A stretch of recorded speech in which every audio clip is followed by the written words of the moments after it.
Hi, my name is Marie Pampanin, and I am your host of Yoga Therapy, the Alchemy of Healing. If you enjoy the subject matter or know somebody that might, please pass on our links as well as hitting the like and or subscribe button. Maybe even show us a little bit of extra love and do both. Thank you so much. Hi, I'm really excited today to introduce Megan MacCarthy. She is a certified C-IAYT, and we are really excited to have you here today. So, just kind of breathe, gather my my energy. It's like because I'm really excited to have you on. Um, so part of what I've been attempting to do is bring yoga therapy more into the general population of what it is that we do, what our journey was and what our focus is. So, with that being said, would you mind maybe giving us a little background to you and how you became a yoga therapist? Sure, I'd be happy to. Thank you, Maria. Um, I would say my journey actually started when I was in college in my 20s, in that I was having panic attacks, anxiety attacks, which manifested as heart attacks, because at the time in the mid 80s, we didn't really know as much as we know now. So I was very Mhm. fortunate in that I was in Boulder, Colorado. And so I was encouraged by my holistic doctor to take a course that was called SMART. I got credits for this course only in Boulder, and it meant stress management and relaxation technique. So I had at the time a very granola hippie teacher teaching me breathing techniques and meditation, and at the time thought it was a bunch of hogwash, actually. I was very resistant. And then I started to realize my other option was to breathe through a paper bag, not sleep and take medications. Mhm. So I started to do it. And it really was a moving experience for me, because I realized that had somebody taught me all of that when I was younger, I probably never would have gone through any of that. But Mhm. having said that, I believe that we can pick up these tools and benefit from them at any age and stage in our life. So, where most people, though, come into yoga for fitness, for stretching, I always say I came in through the back door. I actually came in for mental, emotional, and I would say spiritual reasons, that I was in crisis, in mental crisis. So, yeah. Yes. I never Thank did you my for first sharing. pose. I think I did my first yoga pose about 5 years later after that. So, yeah. Oh, wow. Okay, so you really Yeah, did come in for more of the philosophical piece of it. absolutely. Yep. Wow. Yeah. I do have to say that you may be the first person that I've not just interviewed, but spoken to that actually, like you said, kind of came in on the other end of it. Yeah, No. absolutely. Well, For the healing reasons. Yeah. So. so that was the pathway into becoming a therapist. It was. And Nice. then, of course, I had children. And then when you have children, it gets very difficult to go anywhere and be anything. So I started to figure out that adding in asana with my meditation, whether it was 5 minutes or 50 minutes, it was like one stop shopping. I could do everything. I could do my mental, emotional, my spiritual health, and my physical health, all in the confines of this tiny little mat at home. So it's really nice to just to Oh, make that's that awesome. discovery. Yes. So Yeah. So as you journeyed into your own, it sounds like healing path and became a mm. yoga therapist, what were some of the things that influenced you educational? Again, I think unusual that I had looked actually going into nursing, and I felt Mhm. that that was too limited for what for the arena that I wanted to be able to work in. Um, and I knew when I took my 200 hour that my goal was to work in yoga therapy. At that time, there was no standard for it, but I wanted to be able to help not the fit people that were doing yoga for fitness, but the people that Mhm. thought they couldn't do yoga or couldn't benefit from yoga. So from the very beginning, I saw that there was a need for that, for people to study the more traditional facets of yoga other than asana, which Right. is what had helped me. And I was a very athletic person, and I don't think asana would have helped me a bit at that point when I was having the panic attacks. So Hmm. recognizing that there are so many different facets to yoga, and that's why I went into yoga therapy. Um, is to I started with cancer and cardiac rehabilitation with my local hospital. As soon as I finished my 200-hour, I took Michelle Joy Davies' Yoga of the Heart for Cancer and Cardiac, and that allowed me to present these courses for my local hospital. So that was the start of offering yoga therapy. Yeah, right, almost right off the bat. I'd only been teaching for about a year, so yeah. Yeah. So you were already aware of the koshas and the different layers Yes, and how to yeah. kind of support somebody. Nice. So I know that you kind of already spoke into them a little bit, but could you maybe speak into how what you do helps to support people through the koshas? So the different layers of that makes us us. Absolutely. So I think we meet people at the door that is most comfortable to them. And I do believe that changes sometimes day to day, but certainly throughout the stages in our life. And for most people, they come in through the doorway of the physical body, which we would say is the Annamaya kosha. And Mhm. it's even for some people that's not always comfortable because if you've had trauma or chronic pain, being in your physical body is not the way that you want to present yoga to Mhm. them. So when we look at the koshas, we know that we also have the pranamaya kosha, which I would actually consider in a lot of ways my specialty. I am also a certified healing touch practitioner and Marma Therapy, and I strongly believe and have witnessed huge changes and healing in people working through the subtle body. So that would all be in that layer of our being. We also, as we know it, pranamaya kosha would include breathing techniques. So that's a little bit more common, and you'll see that in yoga therapy. And I as a yoga therapist, believe that pranayama is completely underrated and that it is one of the most powerful things we can do for people to balance their nervous systems. Mhm. Now, the other side is just in the last few years, we've seen a complete flip on that where people are doing these um, incredibly, I'm just going to say incredibly crazy breathing techniques, eight breath holds, and I'm not going to say any names, but these supposed vagus nerve hacks and all of these things that are going on. And to me, just the presence of being in your breath for so many people, that's the healing. Because if we continue on through the koshas, and then I'll go to the next one, we get to the monomaya kosha, which is the everyday mind, right? So we meet people at that level. We can work through imagery and guided relaxation and yoga nidra, all of the any of the guided meditations and things, and in that mental state, more of a say top down approach, and they don't Mhm. even have to do any physical movement. But then we get to the Vijnanamaya kosha, and the Vijnanamaya kosha is more of that understanding of witness mind. So this is something that I also heavily work in somatic yoga, because somatic yoga, the way I teach it, is not about poses or end results. There is no alignment. You're safe because you're generally on the floor. So having that starting point of safety gives us the opportunity to be fully present in sensations in the body. We're not Mhm. even trying to follow a teacher with their breath, right? So we often see in a yoga class, people, it's advanced technique for people to breathe and move at the same time. I mean, how many times have you seen people not breathing at all or holding their breath?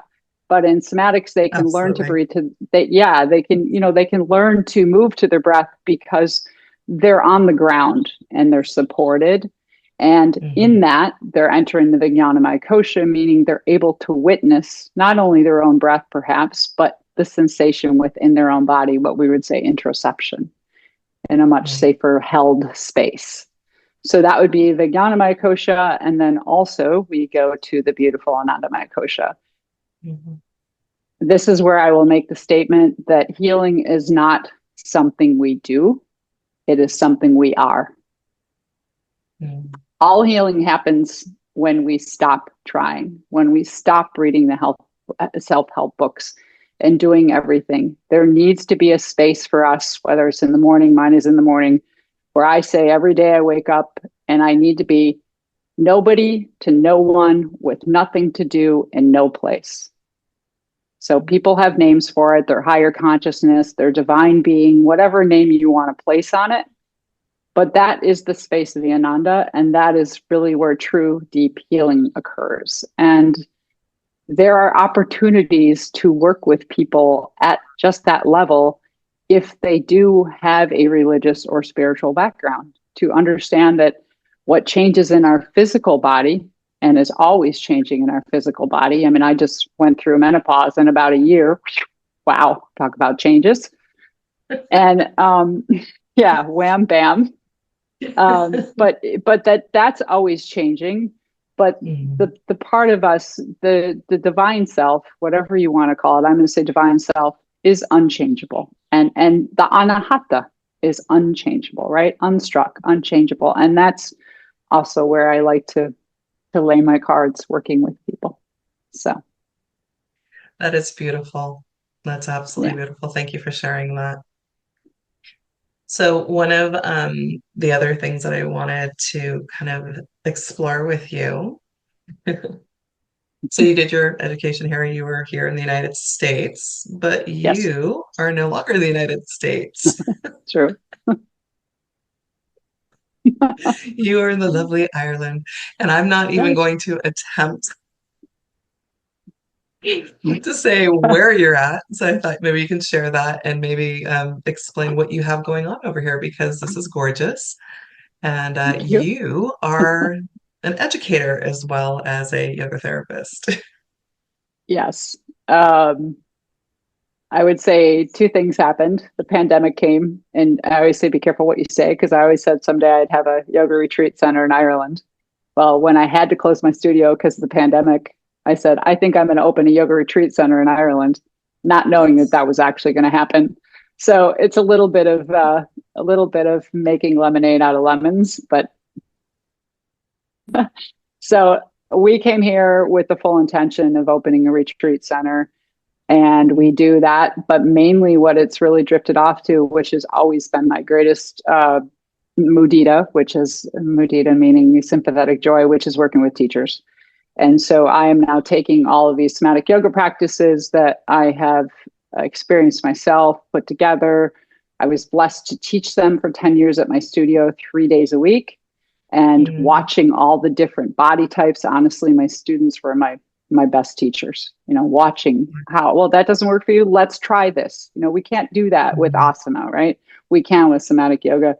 But so I now run teacher trainings here in our beautiful space. We are in Drina Clock. That's the one you probably don't want to say. I'll Yeah. just say West Cork, Ireland. The Irish will tell you this is where they vacation. It's the most beautiful part of Ireland, about 5 minutes from the sea and in the mountains. But we run Mm, teacher trainings. We also run retreats, but I also do the teacher trainings online because I recognize there's a lot of people that cannot make it to Ireland. I'll also be eventually doing them in other places, but I keep them small. I only take mhm. 6 people at a time. That was my choice. We had, when I had a yoga studio in Wisconsin, we would bring people from the studio over to Ireland for retreats, and we would do 14 people. And I Oh, really wow. feel like that was too many. I'm an Mhm. introvert, so 6 people I can still give from my overflow. Yes. So that's where we go with those, is 6 people at a time. Yeah. So I do have some courses coming up. We're actually in the midst this morning. We're filming for a level 2. We have a level 1 somatic yoga training right now Mhm. that has been going for a year and a half. It's getting wonderful feedback. And my Nice. whole mission, I will say this, my mission in doing this is to put these accessible, playful, fun tools in the hands of more yoga teachers. and Mhm. therapists and mental health workers and whoever else, body workers, because I think yoga is hard.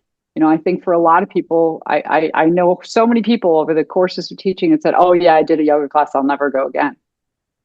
And it just breaks my heart, so Yeah. how can we make a space for those people and let them understand that are these other layers that they could work through, that it doesn't Mhm. have to be physically hard and that's the failure, you know so Right. to gives teachers more tools to be able to do that. And then of course yoga therapists to be able to work one-on-one as well, specifically more with chronic pain and trauma, as well Mhm. as healthy aging.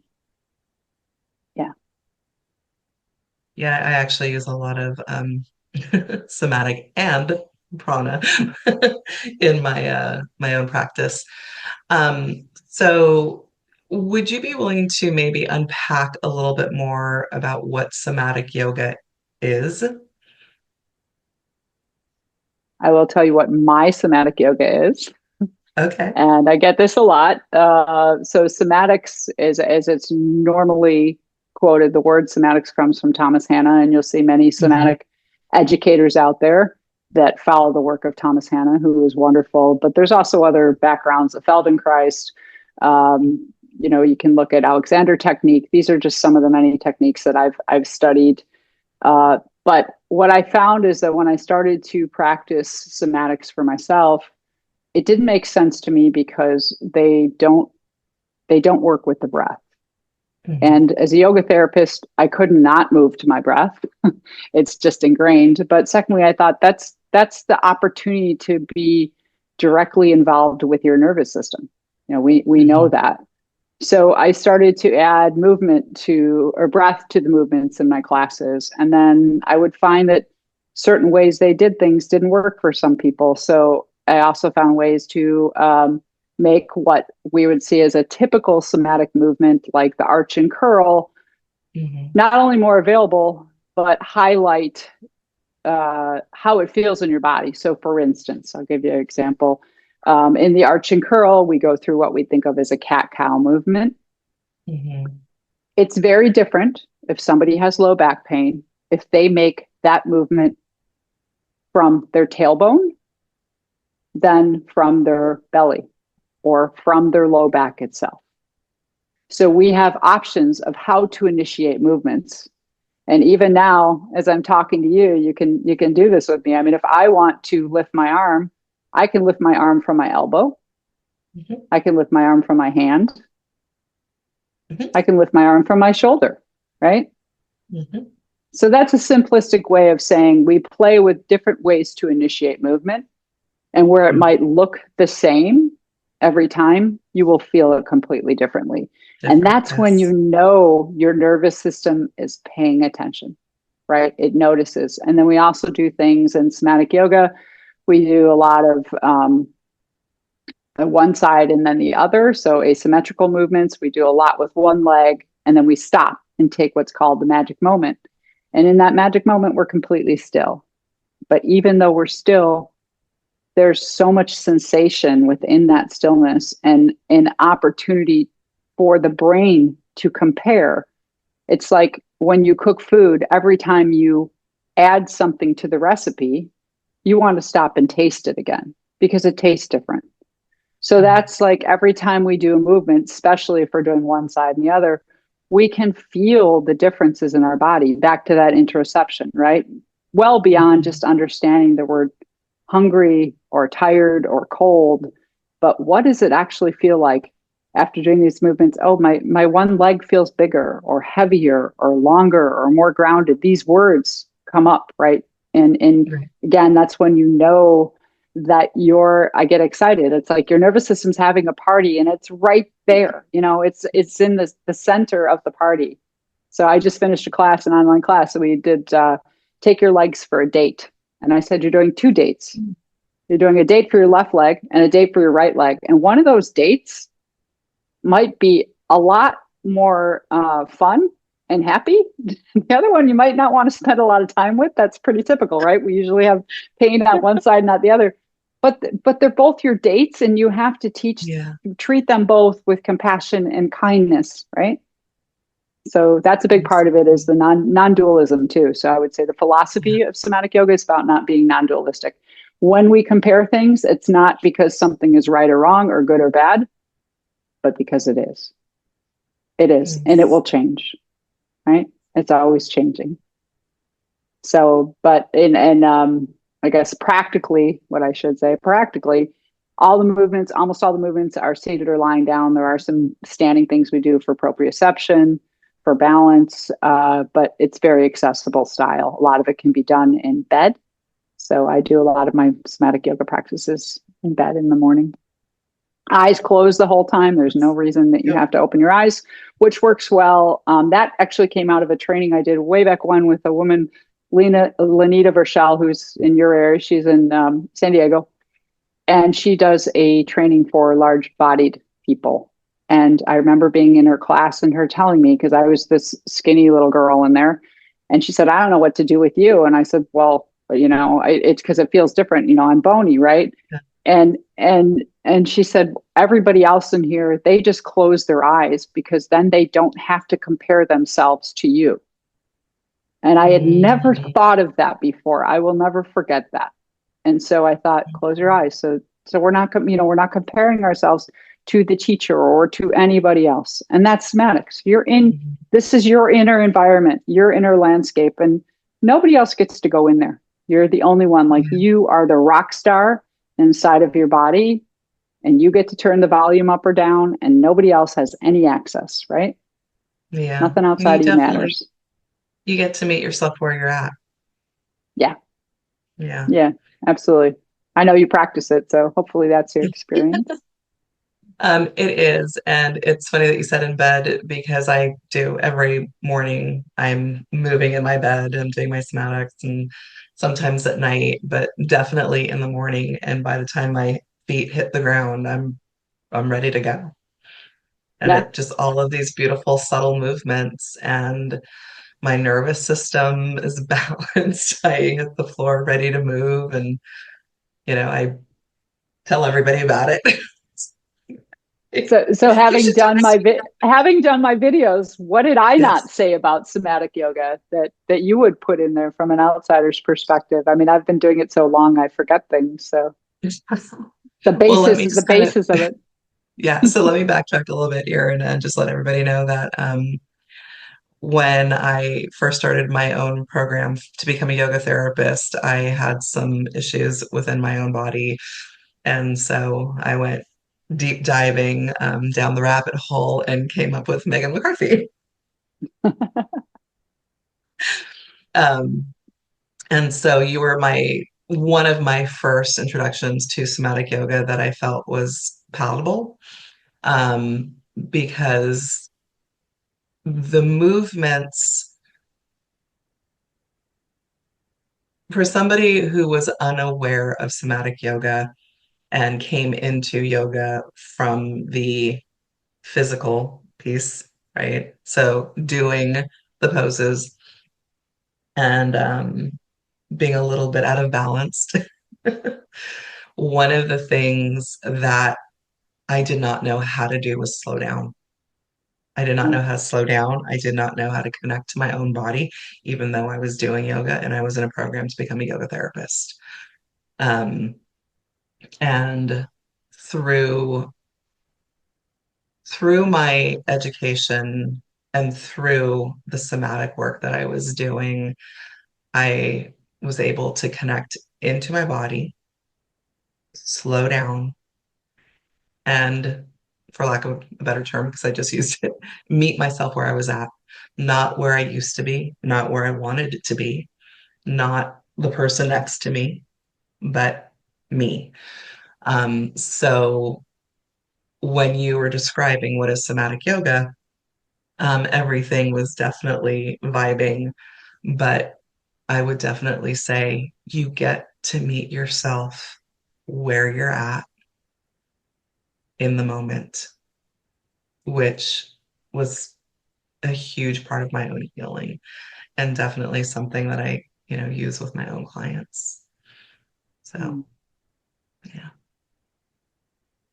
And as you're saying that, I'm going back to our discussion on the koshas.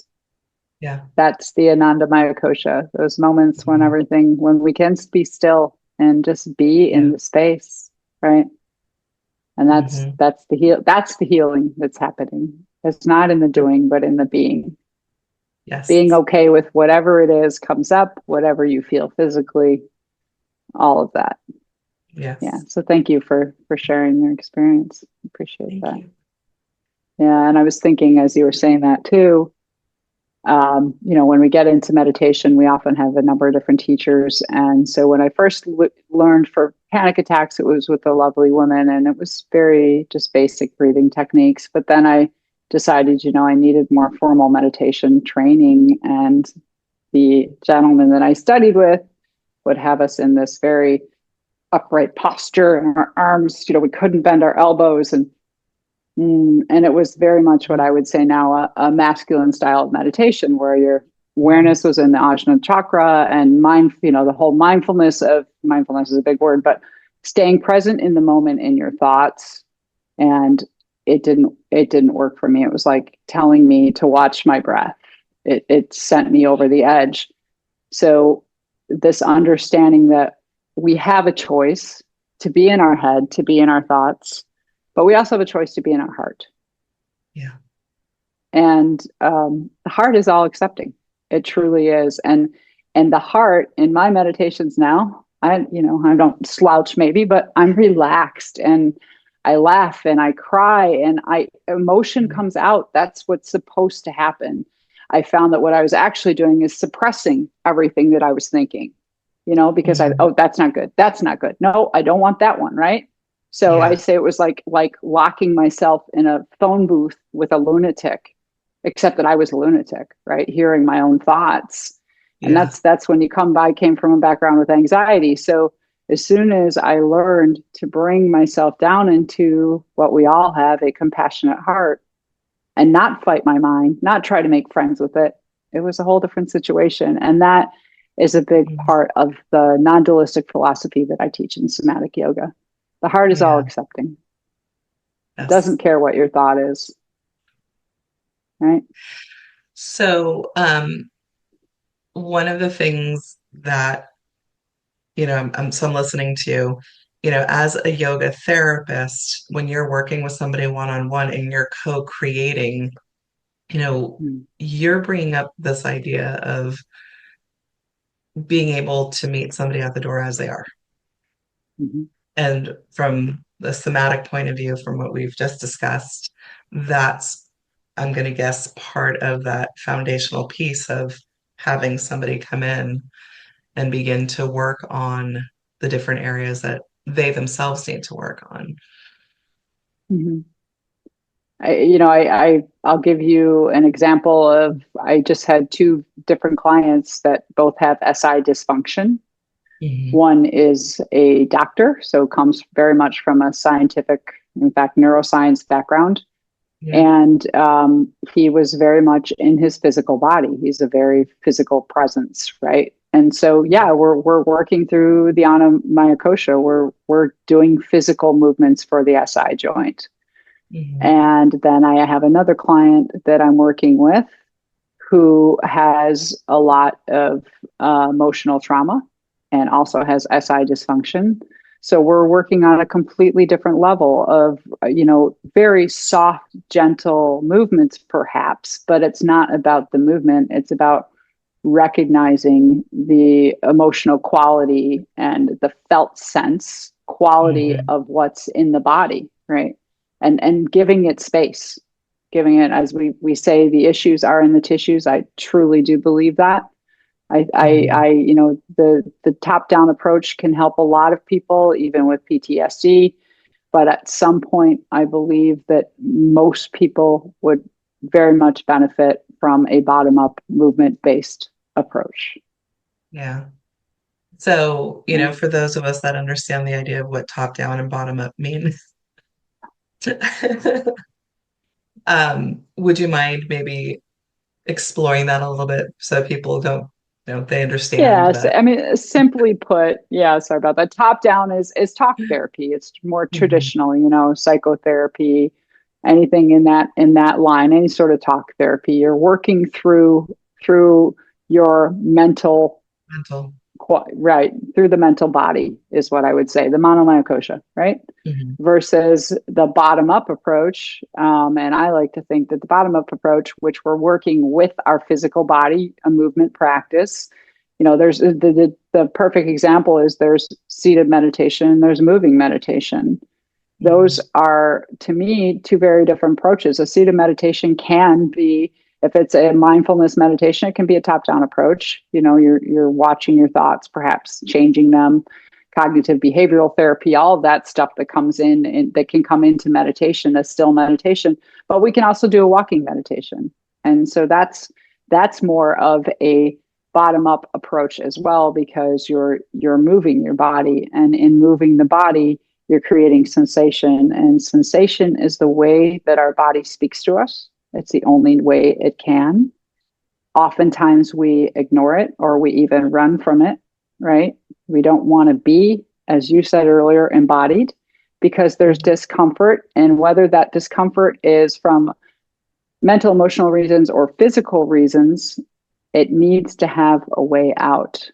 It doesn't matter. As we say in energy healing, stuck emotions will present the same as physical pain. The only difference is sometimes they move around a little bit more.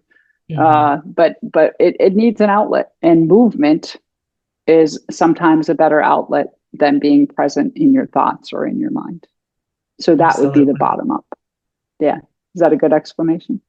No, that's wonderful. It's wonderful because I do think there are people out there, who may not necessarily one know what top down, bottom up would mean, but also the idea of, working with the cognitive thought, working, in the mental Mm-hmm. capacity versus working with the body. But for some people, they may not necessarily be aware that the body even holds anything. And I think you even spoke into that when you talked about your initial, you know, um, um, encounter with, breathing and having that experience of why am I doing this? Run away. Run away. Yes, it's scary. I Yeah, mean, sometimes it's scary to be in your body, And yeah. I was doing, interestingly, I was also doing talk therapy at the time, which for the money didn't do much compared to the Hmm. pranayama. Actually, I think was the big key, but yeah, and for many people, it's both. We need both. If I think, especially, I'm very excited about the way that we now look at chronic pain, and Yeah. it's so much more out there to understand that it's a biopsychosocial spiritual thing. It's not just physical, right? And Yeah. so in that model, we understand that if we're only going to work with the mind, we're barely scratching the surface working with chronic pain. We have to understand that if Hmm. somebody loves to play tennis or whatever to run, and they suddenly can't do that, well, that's not just a physical thing, that's a social thing, that's an emotional thing. So we have to look at all those layers of the being and how they're affected by those losses, right? Right. And that is definitely the beauty of yoga therapy. Yeah. So the program that I came from, we were doing a lot of research, and one of the things that we did go over is chronic pain. And coming into the program in chronic pain, experiencing chronic pain, I was like, oh, I get it. My Yeah. allostatic load. Yeah, these things started coming up, and I definitely had a much clearer understanding of what was going on with my body. And absolutely, had I been doing any kind of, therapy at the time, mental therapy, I don't know that it would have even been helpful because Mhm. for me, it wasn't an awareness of how the pain in my body was affecting um, my work life. my social life, my interpersonal life, Right. who I was transitioning into becoming versus who I thought I was. Yeah. Which kind of goes back to when you were saying the menopause thing, because, going through menopause, it's like, oh, yeah, right. It's like more transitions. This is wonderful. Oh, But, even in that, starting to understand instead of thinking, oh, I'm falling apart, because of menopause, I'm thinking I'm falling together, that hmm. this is just a Yep. different time in my life. Um, and it's been so healing to, I wish I could remember the words exactly what you said, but just being in the awareness, not trying to control what's Hmm. happening right now, but just to be in that awareness of things falling together and perhaps a different way than they've been. But, Being an acceptance, really. yeah, I think it's being an acceptance and not trying to change it, and also being curious. I think yes, curiosity is so important when we're going through these healing rituals. You know, if you can yeah, stay curious, then you're gonna. It's that drive to keep going too, right? And of course, that has to be along with some loving kindness towards yourself. mhm. But yeah, And I like it's to think of it as being almost playful because when you're a child, mhm. there's this playfulness to being curious and accepting of the world that's around you. And so for me personally, I like to think of it just as a childlike quality. And I'll say that quite a bit with people. It's Yeah. like it's a childlike quality, experiencing things just as they are. And that's I think one of my favorite things about somatic yoga is that it's playful. There's because there's not a right or wrong, and I don't have to watch over people because I'm very alignment based if I'm teaching a Yeah. traditional asana class. So I always said I kind of wore two different hats. And because when Hmm. I teach somatics, it was like, oh, I don't have to Yeah. worry about people, where's their knee alignment. It's like, just have fun. Does that feel good? No, then do something else. I mean, Yes. it's literally that. And the other thing is when you're doing that, you're empowering them, right? You're letting them know. And I like to say, I am the greatest yogi in the whole universe in my body, right? Yeah. You're the greatest yogi in the whole universe in your body, right? So empower them and let them know, well, I'm going to make this suggestion, this invitation. And if I see you doing something else, fantastic, right? Go rogue, right? Let your freak flag fly. Like it's all movement. And if you're staying present to feel it, that's all it is. And I have this whole thing where I joke about finding our flaws.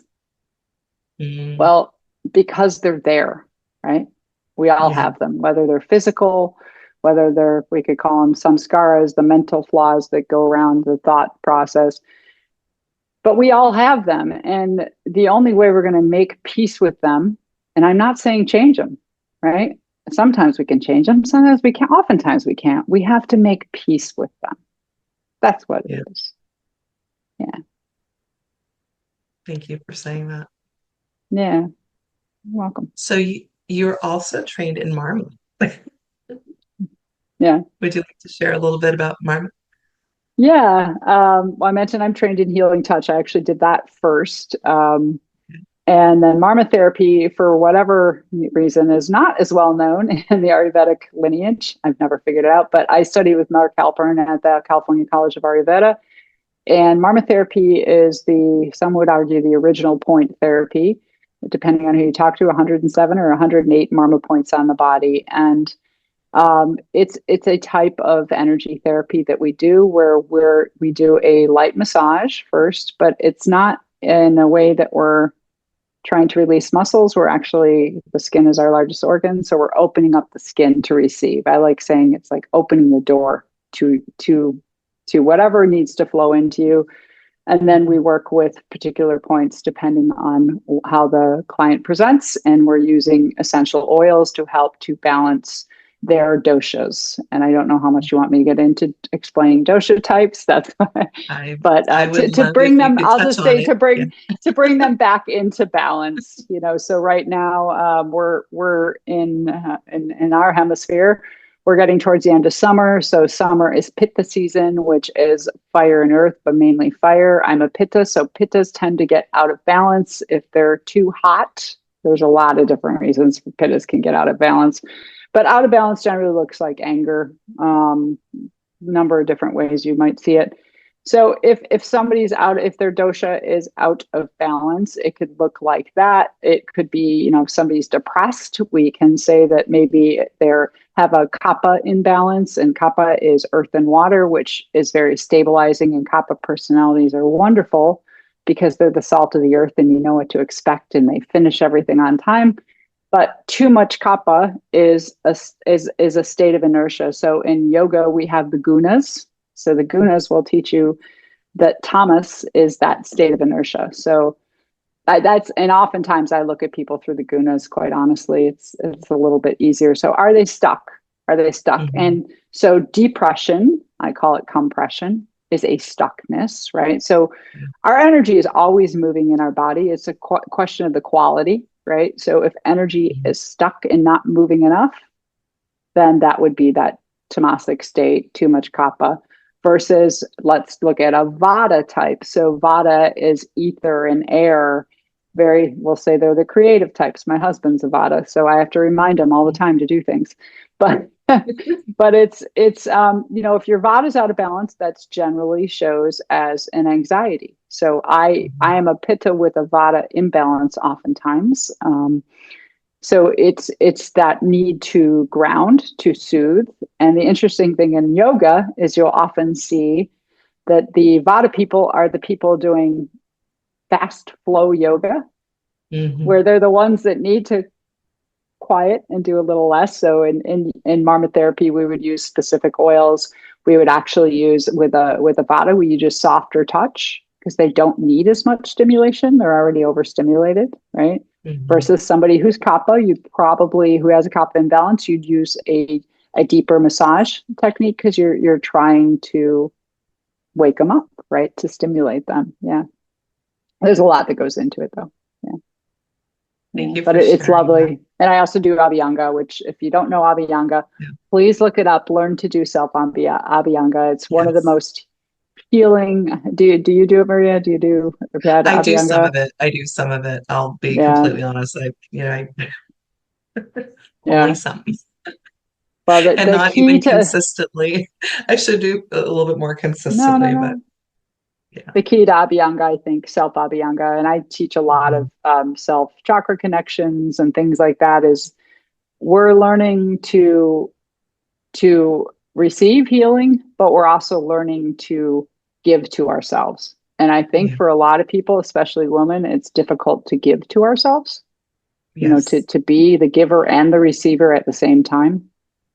So that's important stuff. Yeah. Thank you. And I love that you were able to bring in the gunas and the doshas because again, these are things that we look at in yoga therapy. We may not necessarily talk about them, but we definitely see them as yoga therapists. So Yeah, thank you for bringing that up. Because each person that comes through our door is going to be very unique. And so you yeah, got to speak a little bit into their uniqueness. So yeah. yeah. And if you want me to continue, I think the thing that is important for people to know when they start yoga is, as I like to say, is that if you're in a bad place and you start yoga, it's kind of like being in the rain and complaining about being wet and then jumping in the ocean, right? I love that. Yeah, Yeah. because what happens is if most people are in a state of tamas, which is that stuckness, and in Mhm. order to get to what we call sattva, which is the balanced state where we all want to be all the time, you have to go through rajas, which rajas is the discomfort, right? Yes. The change. And that's the hard part. So I saw it over and over in 10 years of having my studio. People would come in, they not you could tell they weren't happy, they were ready for change, and then that change starts to happen. That's when they're entering the rajas and they get scared and they stop, or they're it's too much for whatever reason. So I think it's important for people to understand that you can't go from a state of tamas to being sattvic, to be in that happy state, you have to go through that transformation. I mean, it's no different than the caterpillar to the chrysalis to the butterfly, right? And sometimes we need that chrysalis in that transitory state. It's okay to pull yourself out, to remove yourself from toxic people. It's not Yeah. forever, but there's a time where we all need that when we're Hmm. transitioning into a new space. Yeah. Yes. Oh, Yeah. thank you. That really touched my heart. So as we start to close, there's a couple of things that I wanted to explore.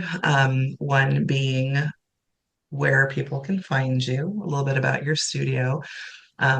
Your husband, I believe, also kind of works a little bit in there. So if you want to maybe Hmm. share a little bit about him as well, that'd be wonderful. And if there's anything that we didn't discuss that you would like to throw in there. Sure. Absolutely. I mentioned I'm in West Cork, Ireland, beautiful West Cork, Ireland. And you can find us. Our website is Embodied with and I'm sure you're going to have all that. I do have Yes. over 400 YouTube videos. That, by the way, is completely by accident. So it is, but it's there for you, and lots of somatic yoga on there as well as other classes. My husband and I moved here together. We were together for 8 years before we moved here, and we had this goal of taking our gifts that are very finely tuned and putting them together. So he actually worked in the movie industry in the States, and so he does all the videography, all that sort of stuff, the sound. He also does energy healing. He's a professional musician. So when you come here, I have to turn you around, but we do sound healings as well. A lot of the trainings we incorporate that to bring you to sleep. Um, so he does a lot of that. He does the sound healing while I do hands-on healing. So it's a really nice way to experience sound journeys if you haven't done them. We do the retreats here. They're custom small retreats, obviously the trainings. We also have a retreat coming up in Portugal. We're returning to Cocoon, Portugal in March. We were there last year and it was fantastic. So we're going back again. So we'll do more of that, being that we're only 2 hours from continental Europe. It's kind of nice. All these places that have been on my radar for years, like, oh, I can get there really easy now. So Yeah. we'll be doing more of those retreats too, because we're small. We do keep it small here.